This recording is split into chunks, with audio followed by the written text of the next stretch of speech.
bonjour tout le monde. Donc effectivement, je vais vous parler un petit peu de programmer votre IA de StarCraft. Alors le titre est un peu mensonger. Déjà, je vous le dis pour pas que dans une demi-heure vous soyez déçus en quittant cette salle. Vous dire comment programmer une IA de StarCraft en 30 minutes, bon bah c'est pas possible. Par contre, le but de ma présentation en fait, c'est si jamais le sujet vous intéresse, de vous donner des pointeurs utiles, les choses à savoir un petit peu pour commencer, pour débuter, juste pour accélérer un petit peu, voilà, comment vous pouvez vous y mettre vous-même. Deux mots sur moi, oui, pourquoi pas. Donc, je suis enseignant-chercheur à l'Université de Nantes. Je travaille en intelligence artificielle et plus particulièrement en Game AI. Et d'ailleurs, je vais parler un petit peu de ce qu'est le Game AI avant vraiment d'entrer dans le vif du sujet. Donc, le Game AI, c'est quoi En fait, c'est deux, voire trois choses différentes. Il y a sans doute le terme que vous connaissez, vous, c'est le Game AI industriel, c'est-à-dire tel qu'on l'entend dans l'industrie du jeu, à savoir faire une IA qui joue à un jeu, donc un agent dans le jeu. Et l'idée pour les industriels du jeu, c'est de faire une IA qui n'éclate pas l'être humain sans arrêt, mais soit amusant à jouer et donc renforce finalement l'expérience ludique du jeu. Voilà. C'est pas du tout ce qu'on fait nous à l'université. Nous, on fait des IA qui éclatent les gens. C'est vraiment notre but. Donc du coup, alors on a quand même des points communs dont je ne vais pas parler parce que c'est pas le but de cette présentation. Mais voilà, quand je vais parler de Game AI, pour moi, c'est Game AI académique. Bien. Et Game AI académique, il y a deux écoles en gros. Il y a l'école justement donc poutrer l'humain et l'école qu'on connaît peut-être un peu moins, qui est le Game AI créatif où il s'agit de créer un univers. Ça peut être de la génération procédurale de terrain, mais aussi de la création d'histoires, de dialogues cohérents, ce genre de choses. C'est très intéressant, sauf que ce n'est pas du tout ce que je fais. Moi, je suis de la première école, donc battre le joueur. Voilà. Donc on peut appeler Game AI de contrôle, c'est ce que je fais, et il y a le Game AI créatif. Voilà, donc ça c'était juste un petit point de vocabulaire sur Game AI. Et du coup, quand je vais parler de Game AI dans cette présentation, ça va être mon école, c'est-à-dire Game AI de contrôle. Voilà. Les deux premiers points sont rapides. Hein. Ensuite, je vais vraiment parler plus de StarCraft. Mais là, c'est un petit point qui me tient à cœur, donc je jacque un peu ma présentation et puis je vais parler un petit peu de pourquoi on utilise vos impôts pour faire du Game AI voilà, dans les jeux. Alors, en fait, j'ai une liste longue comme le bras de points, d'arguments, que je ne vais pas présenter ici parce qu'encore une fois, ce n'est pas l'objet. Donc, j'en ai sélectionné quelques-uns. Pourquoi c'est intéressant? Pourquoi c'est un domaine de recherche intéressant? L'un des points qui est très intéressant pour moi, c'est que dans le Game AI, on va retrouver des problématiques scientifiques qu'on retrouve dans d'autres domaines comme la robotique par exemple, sauf que le Game AI est beaucoup plus pratique. Le robot, c'est quelque chose, c'est physique déjà, vous ne pouvez pas le balader dans vos valises partout quand vous partez en conférence ou ailleurs, ça coûte cher, ça tombe en panne, vous ne pouvez pas l'accélérer, c'est physique donc c'est une limitation, d'accord, vous ne pouvez pas accélérer les expérimentations. Si vous voulez faire 10 XP en même temps, il faut 10 robots, ce genre de choses. Tout ça, je ne l'ai pas en Game AI. Moi, tout ce dont j'ai besoin, c'est de cette machine. Je fais tourner les jeux dessus. J'ai envie de paralléliser plusieurs expériences en même temps. Je peux. Je ne joue pas à la vitesse normale. Je fais des parties rapides. D'ailleurs, vous allez le voir tout à l'heure, je vais faire une petite démo. Donc, j'ai un contrôle sur le flux temporel qui est assez fin. Ça coûte beaucoup moins cher. Il n'y a pas de maintenance. Enfin, si, l'ordinateur, d'accord, mais pas le... c'est tout. Donc voilà, il y a un côté très pratique dans le Game AI comparé à d'autres domaines. Ensuite, c'est aussi facile d'identifier des experts, comme par exemple le meilleur joueur de StarCraft, ou d'autres. En fait, vous prenez n'importe quel jeu, il existe des compétitions internationales de ce jeu. Il existe des compétitions de pierre-feuille-ciseaux internationales, donc il existe des compétitions dans n'importe quel type de jeu. Et en général, les gens qui remportent ces compétitions sont quand même plutôt bien placés pour être experts. Disons, ils ont assez de recul sur le domaine, sur le jeu. Voilà, on peut les interroger, ce sont des gens qui sont assez fiables. Ce qui n'est pas le cas de beaucoup de domaines, parce que ce n'est pas parce qu'on se dit expert qu'on l'est, hein, ça vous savez. Donc voilà, ça c'est assez facile d'identifier les experts en Game AI, ou dans le domaine des jeux. Il y a beaucoup de données qui sont en libre accès, gratuit, qu'on peut exploiter, qu'on peut analyser, et ça c'est pas mal aussi, sans problème, sans trop de problèmes de confidentialité. Donc ça c'est quelque chose de très appréciable. Et je crois que c'est mon dernier point. Il y a, alors le Game AI, c'est quelque chose qui est en plein boom, hein. Vraiment, ces dernières années, ça monte de manière exponentielle. Il y a des labos qui se consacrent à ça, enfin, surtout aux États-Unis, pas beaucoup en France encore. Ça viendra peut-être. Et on voit énormément de frameworks pour faire du Game AI, académique ou pas. Les 3 premiers que j'ai mis ici concernent StarCraft, mais il y en a plein d'autres. Vous pouvez faire votre IA dans Minecraft, vous pouviez faire votre IA dans GTA, ça a été retiré de Universe, mais bon, c'est toujours possible un petit peu de faire des choses comme ça. Par exemple, il y a des gens qui apprennent, enfin qui font une IA qui apprennent à conduire une voiture dans GTA en fait. Et ça donne des trucs assez sympas. Voilà, et il existe une multitude de frameworks. Dans cette liste-là, je pense que facilement la moitié ont moins de 2 ans. Et ça continue d'évoluer beaucoup. Voilà. Et donc, j'en viens vraiment au cœur de ma présentation, StarCraft dans tout ça, donc, parce que c'est pour ça que vous êtes là, après tout. Comment programmer votre IA dans StarCraft?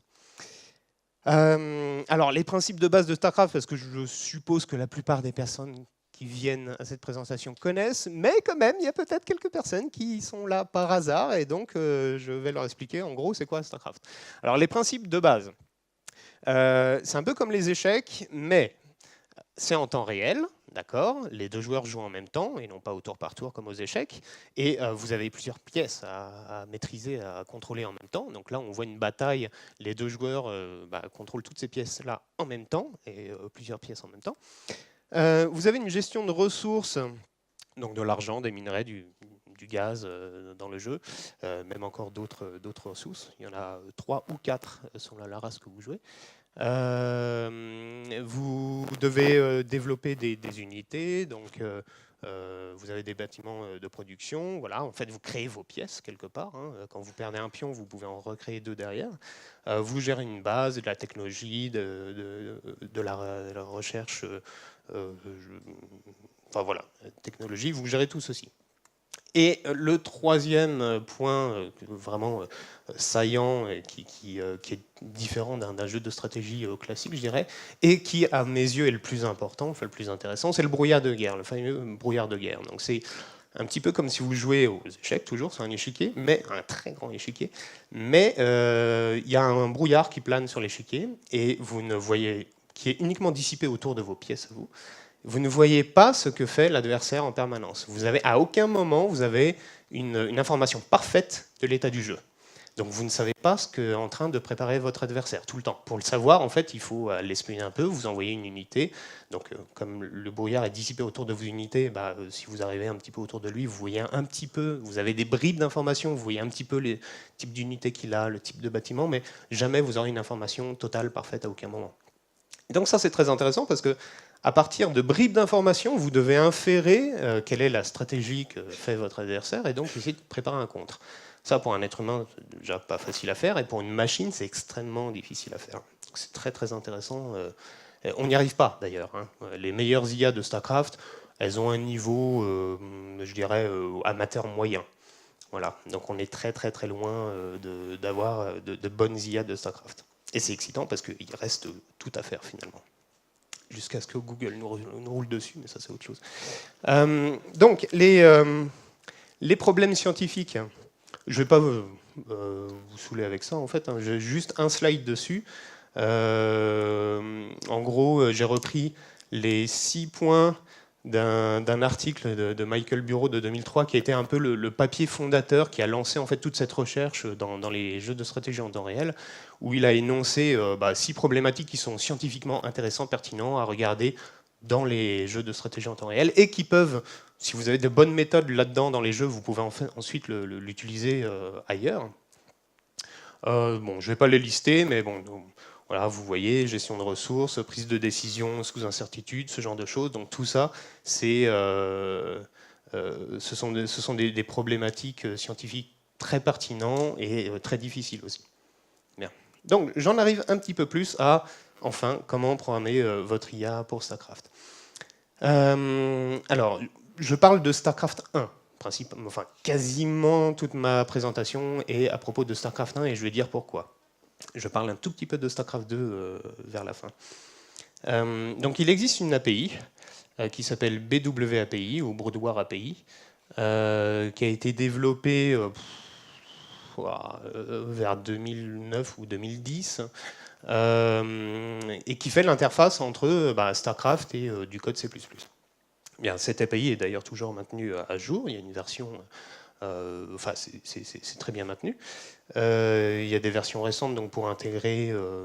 Vous pouvez coder du C++ en norme 14 ou même 17, ça ira, ça tiendra. Ça a été développé, alors j'ai mis par des amateurs entre guillemets, non pas que c'est du mauvais code, au contraire c'est vraiment c'est un très très bel objet cette API, c'est vraiment très très bien fait, mais amateur dans le sens où c'était vraiment des gens qui ont fait ça sur ou temps libre, week-end, ou même qui n'étaient pas des professionnels. Le principal contributeur de cette API, c'était un Canadien, à l'époque il avait 16 ans. Voilà, donc il n'était pas professionnel. Maintenant, il en a environ 25 qui travaillent pour Amazon. Voilà, donc ça a été un très très très gros boulot cette API, puis ils ont vraiment bien fait les choses.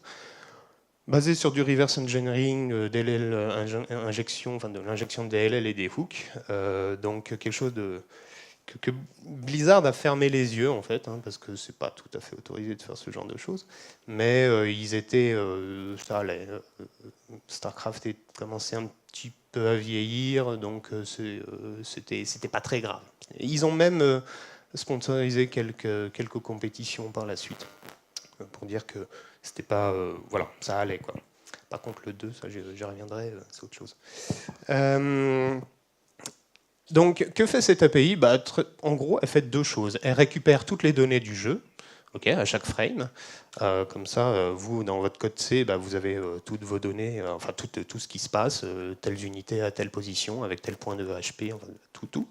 Et ça permet aussi de faire le voyage dans l'autre sens, c'est-à-dire de donner vos ordres de votre code vers vos ordres qui seront exécutés par le jeu. Donc je veux déplacer telle unité à tel endroit, je veux attaquer ceci, je veux construire cela, etc. L'API vous permet, bon, ça c'est un petit détail technique pas très intéressant, soit vous faites une DLL qui sera injectée par la suite, ou soit vous faites un standalone. La plupart des gens font une DLL d'ailleurs, je pense que c'est un peu plus simple. Peut-être parce que c'est mieux documenté comment faire la DLL. Et alors BW-API, il y a une version un peu à la mode Python, où Python 2 et 3 ne sont pas super compatibles. Et là, BW-API, il y a la version 3 et la version 4 qui ne sont pas tout à fait compatibles. Pas vraiment. Et il y a encore beaucoup de bots, dont le mien par exemple, qui est encore en version 3. Simplement parce que je n'ai pas eu le temps de la mettre à jour pour la version 4. Du coup, les compétitions acceptent encore des bots qui sont basés sur les deux versions de Broadware API. Mais évidemment, si vous commencez de zéro, vous prenez la version 4. Ça, c'est évident. Alors, si jamais vous êtes quelqu'un de bizarre qui n'aime pas le C++, rassurez-vous, il y a plein d'autres. Vous pouvez faire votre IA pour StarCraft dans plein d'autres langages. Il y a énormément de wrappers qui ont été faits. Alors, peut-être même un peu trop, c'est un peu trop la jungle. C'est-à-dire, là, par exemple, pour Java, je crois qu'il en existe au moins 3 ou 4. Donc là, je donne des exemples à chaque fois. Mais il n'y a rien de très officiel et c'est plus ou moins bien maintenu, plus ou moins bien fait. Et puis la liste est très longue. Au début, je comptais faire une liste un peu exhaustive, puis j'ai laissé tomber parce que c'est vraiment. Vous allez sur GitHub, vous tapez BW API et vous allez avoir vraiment une liste ultra conséquente de forks et de wrappers. Voilà, mais en tout cas, si le C++ vous rebute, c'est pas un problème parce que y a pas mal de wrappers. Bon, la plupart des bots sont quand même programmés en C++, du moins ceux que je connaisse, mais il y en a quelques-uns en Java qui ont du succès, étrangement. Alors, en très gros, comment ça se passe ? Donc vous programmez votre IA Bon, vous basez sur les classes et les méthodes que vous propose l'API. Des exemples de classes, oui, vous avez la classe game qui va gérer donc tout ce qui est relatif au jeu, la classe player relatif aux joueurs. L'unit set, c'est pour vous faire des groupes d'unités, où vous allez au-delà de la restriction de StarCraft 1, où je crois qu'on pouvait avoir que des groupes de 12 personnes en même temps, un truc comme ça. Bon, là, il n'y a aucune raison d'avoir cette limitation-là, donc vous pouvez faire un groupe de 50 unités si vous voulez, il n'y a pas de souci. Region set aussi, donc pour un petit peu déterminer une carte divisée en régions, donc ça vous permet un petit peu plus facilement de balader vos unités d'un point à l'autre, ce genre de choses. Votre classe principale, la classe principale que vous allez écrire, va hériter d'une classe qui s'appelle AI Module, enfin BW API AI Module. Et dans cette classe AI Module, il y a plusieurs méthode. Il y a on start qui est appelé lorsque le jeu est lancé, on end lorsque la partie se termine. Donc ça va exécuter un petit peu tout ce que vous voulez faire lorsque la partie commence, la partie se termine. Et puis la méthode la plus importante peut-être, c'est on frame, qui va s'exécuter donc à chaque frame du jeu. Qu'est-ce que vous voulez faire donc à chaque frame du jeu. C'est là-dedans que vous allez mettre, je dirais, le code principal de votre IA, ça sera là-dedans. Voilà, donc vous faites ceci, vous compilez votre DLL et vous l'injectez avec un programme qui s'appelle Chaos Launcher. Alors je peux vous montrer en gros, moi je m'étais dit, est-ce que j'ai le temps rapidement. Vous montrer rapidement un exemple de code. Donc ça c'est pas le mien, donc vous pouvez le critiquer autant que vous voulez. Sur justement faire une IA basique de StarCraft. Donc la méthode onStart ici, où on va initialiser tous les managers. Souvent on découpe une IA en plusieurs managers qui vont s'occuper de la construction, le manager qui s'occupe de la construction, le manager qui s'occupe d'aller espionner, le manager qui s'occupe des travailleurs pour récolter l'argent, le manager qui s'occupe de la défense par exemple, voilà, ou peu importe. Donc vous initialisez tout ceci, ça c'est votre race, très bien, ça c'est la race ennemie, ok. Là-dessus, vous récoltez votre point de départ, vous commencez à un endroit aléatoire de la carte, plus ou moins aléatoire dans la carte, donc vous récupérez la location de départ, et ici je crois que c'est pour calculer la B2, la naturelle. Donc vous allez regarder tous les points de départ possibles, et l'autre point de départ, le point de départ qui n'est pas le vôtre et qui est le plus proche de votre base, c'est pas un point de départ en fait, c'est un point où il y a du minerai, et ben ça va être votre naturel, c'est-à-dire ça va être l'endroit où vous allez pouvoir construire une deuxième base. En fait c'est le point où vous pouvez construire une base et qui est le plus proche de votre point de départ. Donc en général, quand vous allez construire une deuxième base, vous n'allez pas la construire à l'autre bout de la carte, vous allez la construire juste à côté de chez vous parce que c'est plus facile à défendre.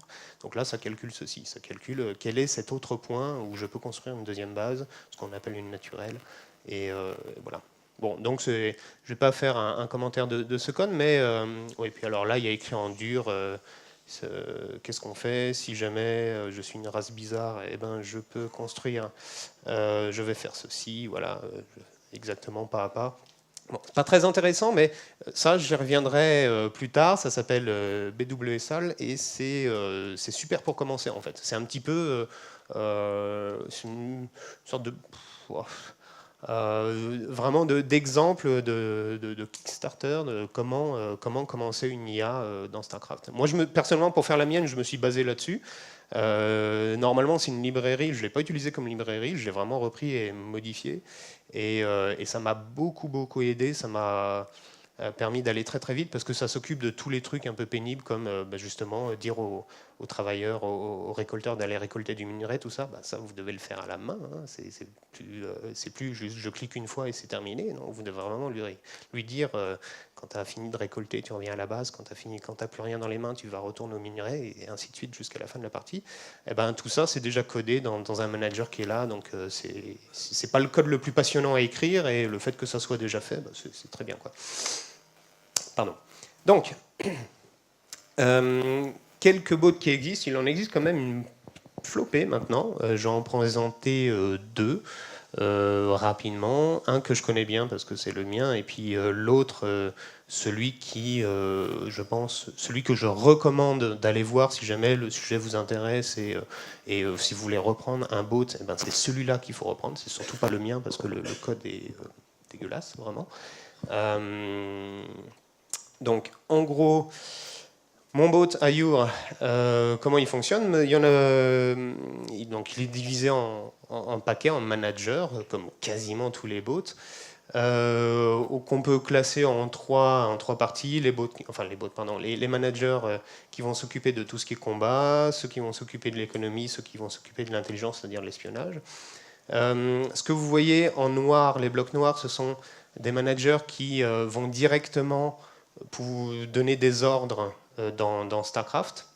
Les blancs, au contraire, sont des managers qui vont interagir avec les autres managers, mais qui ne vont pas donner directement des ordres. Donc là, ce qu'on peut voir dans mon code, c'est que j'ai beaucoup trop de managers qui interagissent directement avec le jeu, mais beaucoup trop. Je devrais en avoir beaucoup moins que ça. Parce qu'en gros, finalement, tout le monde communique avec le jeu, donc c'est un petit peu... Enfin voilà, c'est pas... Je vous le dis, hein, reprenez pas mon code. Hein. Et puis n'allez pas le voir, hein, parce que vous allez saigner des yeux. C'est vraiment horrible. C'est à une époque où je...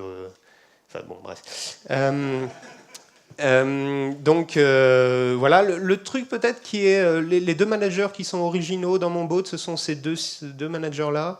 Le Moon Manager, donc le manager d'humeur, parce que mon IA... à la base, donc voilà, devait utiliser l'aléatoire le plus possible pour être un petit peu imprévisible.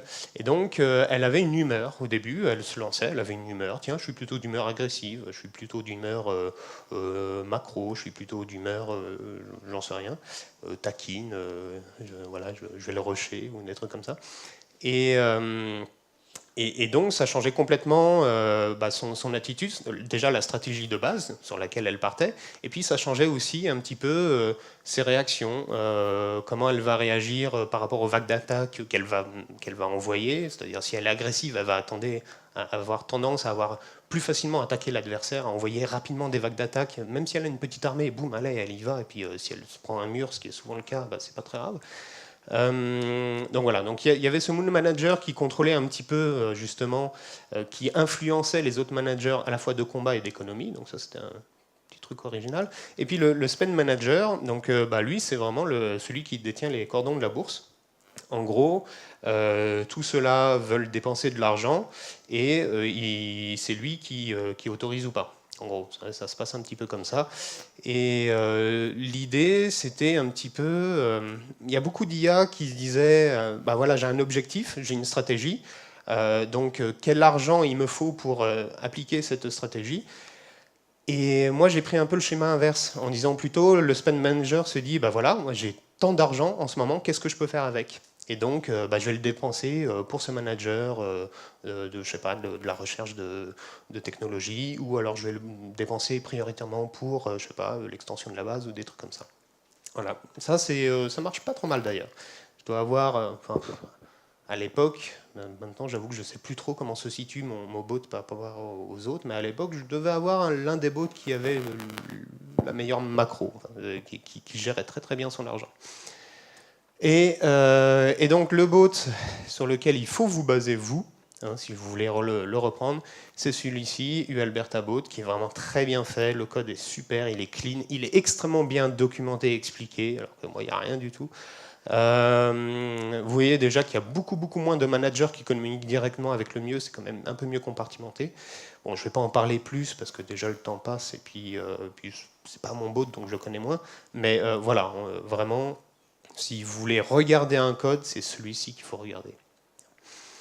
Alors, les compétitions d'IA, il en existe pas mal, il en existe 3 principalement. Donc la compétition majeure, c'est celle de la conférence AID, donc AID StarCraft AI Competition, qui est gérée par le gars d'ailleurs qui a fait ce bot, UAlberta Bot. C'est la première historique, donc elle existe depuis 2010, elle est très très bien organisée, elle est très bien faite, l'open source est obligatoire. Elle n'est pas réservée du tout aux académiques, hein, tout le monde peut y participer. Pendant très longtemps d'ailleurs, c'était un freelance, donc un Australien qui bossait, je ne sais plus dans quelle boîte, qui a remporté les 3-4 premières compétitions. Mais voilà, l'open source est obligatoire. C'est une conf scientifique, donc si on fait un bot, c'est pour un petit peu expliquer aussi dire comment. Enfin, le but c'est de dire comment on a fait les choses, et donc moi je trouve ça normal que ça soit open source. Donc là, l'open source est obligatoire. Pardon. Une deuxième conf qui est également académique, c'est CIG, StarCraft AI Competition, qui était organisée au début en Allemagne, maintenant qui est organisée en Corée du Sud, qui existe depuis 2011, qui est basée sur le schéma, on va dire, sur les règles et tout ça, sur la conf de AID, qui depuis 2-3 ans maintenant n'impose plus l'open source, qui de mon point de vue est une erreur, mais bon, voilà, ça les regarde. Et je ne l'ai pas mis en point ici, c'est filmé, mais c'est pas grave, je pense qu'ils ne parlent pas français, les organisateurs. Tous les ans, il y a des problèmes d'organisation, il y a un truc qui foire, qui ne va pas. Donc voilà, c'est bien que ça existe, mais si vous devez choisir entre les deux, préférez plutôt AID. Souvent, les deadlines, c'est l'été, et c'est à peu près le même, donc les gens, souvent, soumettent aux deux compétitions en même temps. Et puis la troisième, qui est le tournoi d'IA de StarCraft étudiant, dont je porte le t-shirt d'ailleurs, qui est ouvert à tous en fait, mais à la fin il y a un classement, et c'est uniquement si vous êtes étudiant que vous êtes classé. Voilà, si vous n'êtes pas étudiant, bah, c'est juste merci d'avoir participé, mais vous n'êtes plus étudiant, donc voilà. Et là, le principe est différent. Alors, le déroulement est différent. Pour les deux premières compétitions, en fait, c'est pendant une semaine ou 10 jours. Les gens récoltent les bolts, ils les font tourner sur plusieurs PC, ils font des milliers de matchs. Et voilà, en round robin, donc chacun rencontre chacun, et ensuite c'est le win rate, donc le bot qui a gagné le plus de matchs est premier, ensuite le deuxième, ainsi de suite. Là, le fonctionnement est un peu différent. C'est 7 jours sur 7.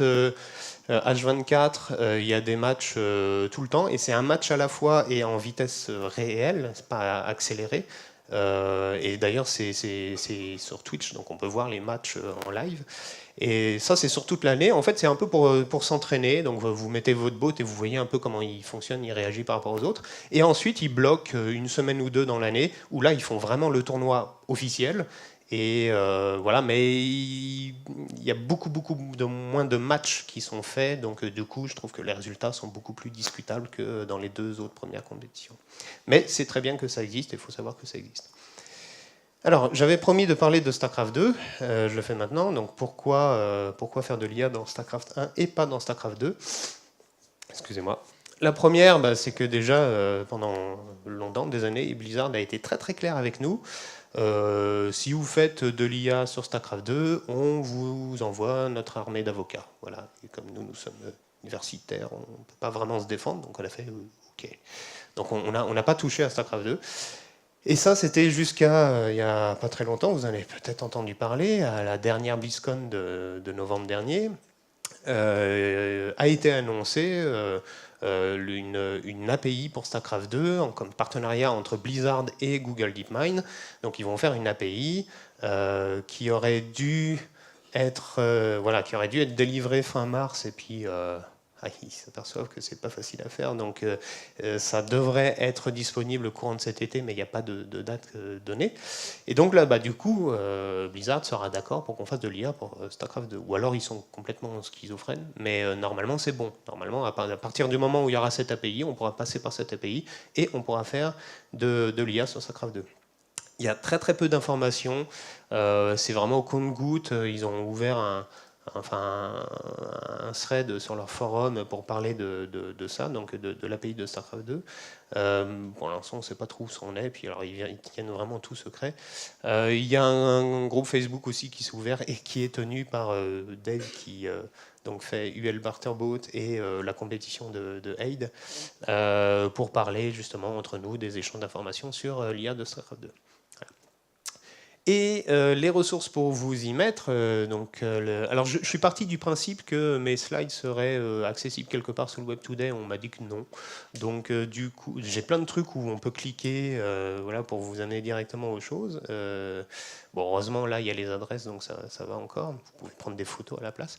Donc du coup, si jamais ça vous intéresse de faire une IA pour StarCraft 1, bien sûr, la chose à regarder, c'est l'API, donc BW API. Vous aurez énormément d'informations sur le site starcraftai.com, voilà, qui est tenu par un autre universitaire, quelqu'un de Philadelphie. Donc déjà, vous aurez beaucoup d'infos.